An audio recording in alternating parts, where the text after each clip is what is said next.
Private వాటికి choose చేసుకునేవాడు. ఆ రోజుల్లో అట్టుంది. ఇవాల్టి రోజున నువ్వు తీసుకొచ్చి 20% ప్రభుత్వం 80% ప్రైవేట్ అన్న కాన్సెప్ట్ బాబు గారి సర్కార్ అప్పట్లో 1995 నుంచి జరుగుతూ వచ్చింది.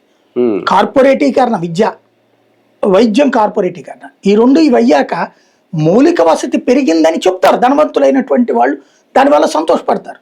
కానీ ఇవాళ మనకు ప్రాబ్లం వచ్చింది. ఇవాళ నేను అమ్మకో నాన్నకో నా భగవంతుడిచ్చిన అదృష్టం ఒక ఎత్తు, భగవంతుడిచ్చిన ఆశీస్సులతో మనం ఈ యూట్యూబ్ నెట్వర్క్ నడుపుకోగలిగాం కాబట్టి మనం ఆ డబ్బులు పెట్టుకోగలిగాం. నా ఆఫీస్ జీతం నేను ఈవెన్ చీఫ్ ఎడిటర్గా సంపాదించే జీతంతో చూసుకున్న నా వల్ల కాదు. ఇప్పుడు నేను చీఫ్ ఎడిటర్గా చేసినప్పుడు 1,25,000 జీతం ఉంది, అన్ని పోను నాకు ₹1,00,000 చేతికి వస్తాయి.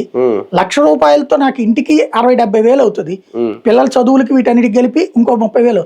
ఇంకా నేను ఎక్కడి నుంచి తీసుకొచ్చి పెట్టాలి అమ్మ నాన్నలకి? అప్పుడు అదృష్టవశాత్తు ఇది నాకు వచ్చింది కాబట్టి, యూట్యూబ్ వచ్చింది కాబట్టి నేను ఖర్చు పెట్టాను. అందుకనే సమాజం పట్ల కన్సర్ట్ ఉంటుంది నాకు.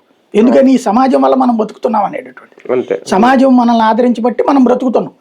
ఈ కన్సెంట్ మనకుంది, అది లేక ఎంతమంది ఇప్పుడు సూపర్ 6 హామీలు చూసి ఓటేశారా, అభివృద్ధి చేస్తారని నమ్మకంతో కూటమికి ఓటేశారా అనేది ఆయన ప్రస్తావించారు పవన్ కళ్యాణ్. అంటే అభివృద్ధి చేస్తేనే అభివృద్ధి కోరుకుంటున్నారని. నిజంగా సూపర్ 6 హామీలు పట్టించుకోవట్లేదు. సూపర్ 6 పక్కన పెట్టి ఉండాల్సింది, మేము ఓన్లీ అభివృద్ధి చేస్తాం. ఇప్పటికే 2-3 పక్కన పెట్టారుగా. అదే సూపర్ 6 తీసేయి నువ్వు.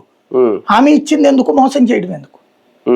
బేసిక్ గా ఒకటే, ప్రజలకి విష ప్రచారం